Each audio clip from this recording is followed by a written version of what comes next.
coaching Sundowns, everybody talks about. It's the biggest club in the country financially and all that. This move, financial implications of it, did they come into play? Yeah, but we all know that North Africans are always financially they spend more money than South African teams. It's a fact. There's always argument. People say, I've heard people even in Sundowns say, no, but Ahly is buying players from Europe.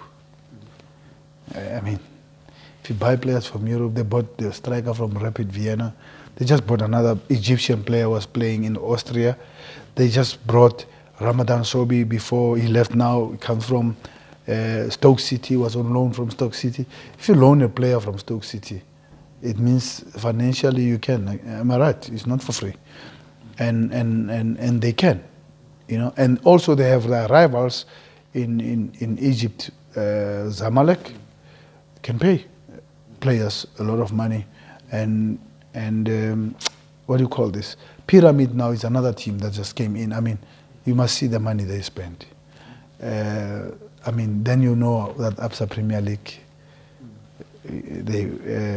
it's no longer called Absa Premier League, it's DStv Premier League, that you could see that as much as you are one of the most organized, I believe our local league is more organized and competitive, but they in the North Africa they really spend a lot of money.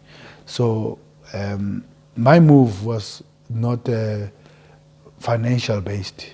My move was coming out of comfort zone and coaching this biggest club, Ahly. But why should I go coach Ahly at a discount? Doesn't make sense, eh?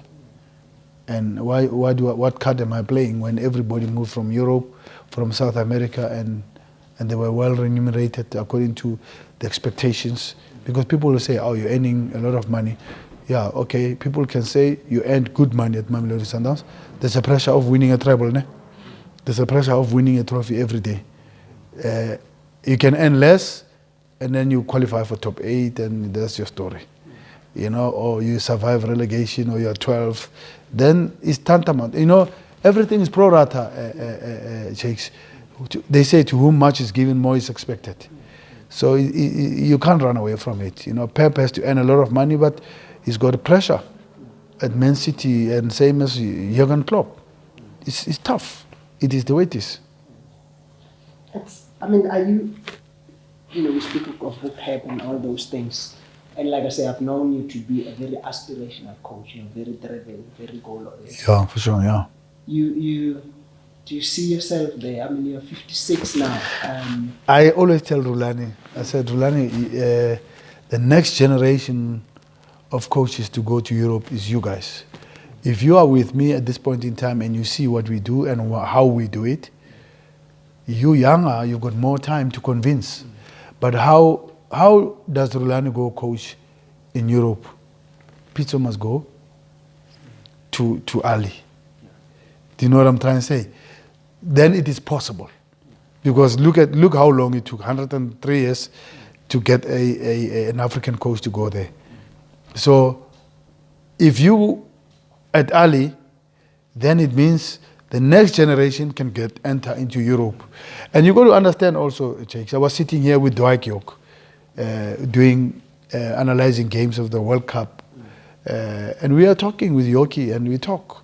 JJ Okocha, what a big player in Germany, also in England. And Yorkie was saying, Coach, it's very difficult for us to enter the space.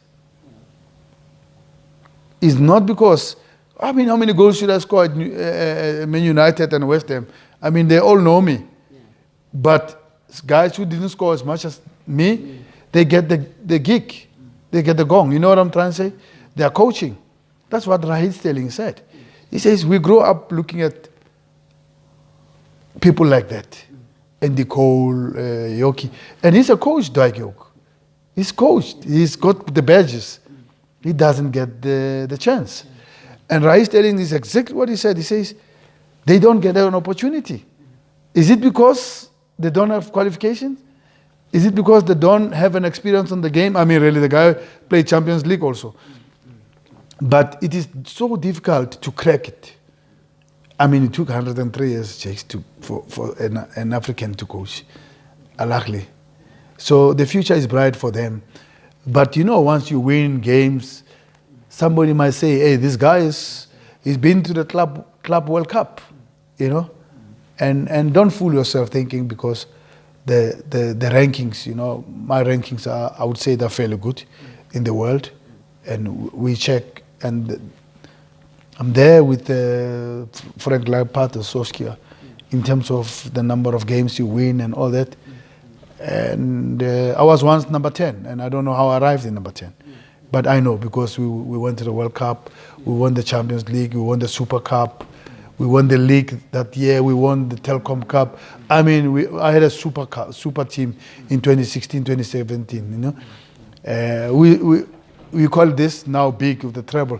That one was with the big international games. So then I ended up 10th. You know, I even took a picture of that thing to say, you know what, I don't want my son one day when I tell him a story, he says, but my dad, you know, was saying stories. I said, no, here it is. And we're living now in the world of technology. I said, Google.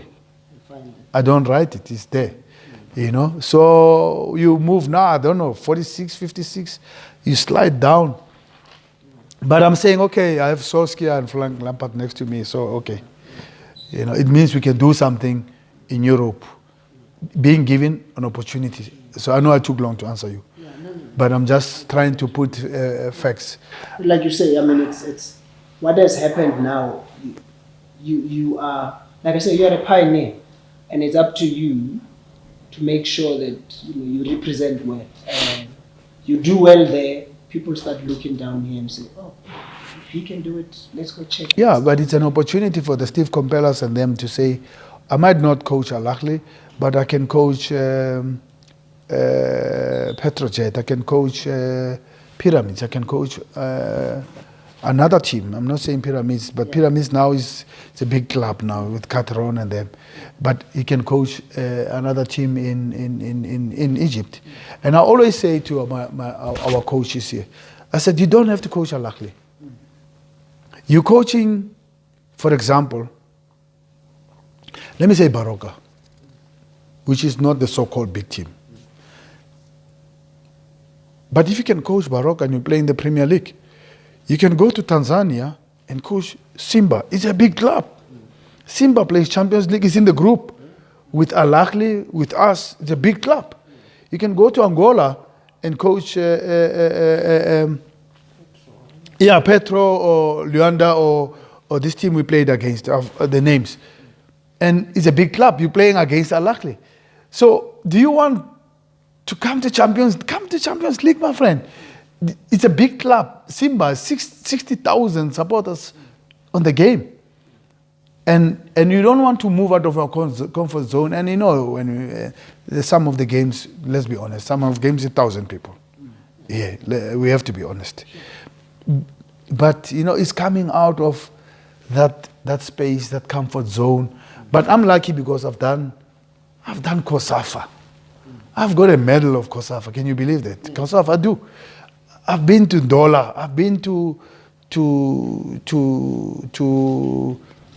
Ben, what do you call the stadium it's my favorite stadium, Baba Fields in Zimbabwe, with the big team, the black and white. I mean, really, I don't know these names come out now. I think you're jinxing me, Jakes. Yeah, Highlanders. Wow, what a team, Highlanders. Highlanders is a big club, eh? That's where Peter and Grove and them come from. You know, they play there. And we don't want to go there, ne? We want here, maybe even the first division is okay. But don't you want to tell me that there's a coach in first division who can crack it in Zimbabwe? Yeah, but move. I think so. But like I said, I mean, I remember you've always had this mindset from way back then. So it's not surprising to some of us that you you are where you are. Nah, Kotoko, what a big team in Accra. Hey, what a big team, eh? Jeanne d'Arc in Senegal, Hearts of Oak in Joliba in Mali. I mean, eh? People can go there. No, they're big teams. You know, the fight to coach in DRC, DCMP, Motomapembe. They play Champions League. But maybe our people don't want to move, you know. But the Serbians, they will move. The Dutch will move. That is the situation. We are okay here because, you know, the situation is good. We have a nice car and we live proper. You know, we can have things arranged. And these countries, you know, there's one simple thing that I know. And that's the reason I use. I use the embassy all the time when I use Sundowns is traveling with them. When you use the embassy, let me ask you, where do you think those embassies of those respective countries who are in that country, where are the children studying? There's good schools somewhere. They will go to those 1 or 2, 3 schools. So take your children there. Do you know what I'm trying to say? If the U.S. embassy can have people in DRC, guys, let's travel. Why are we so, you know, ma bene place, man?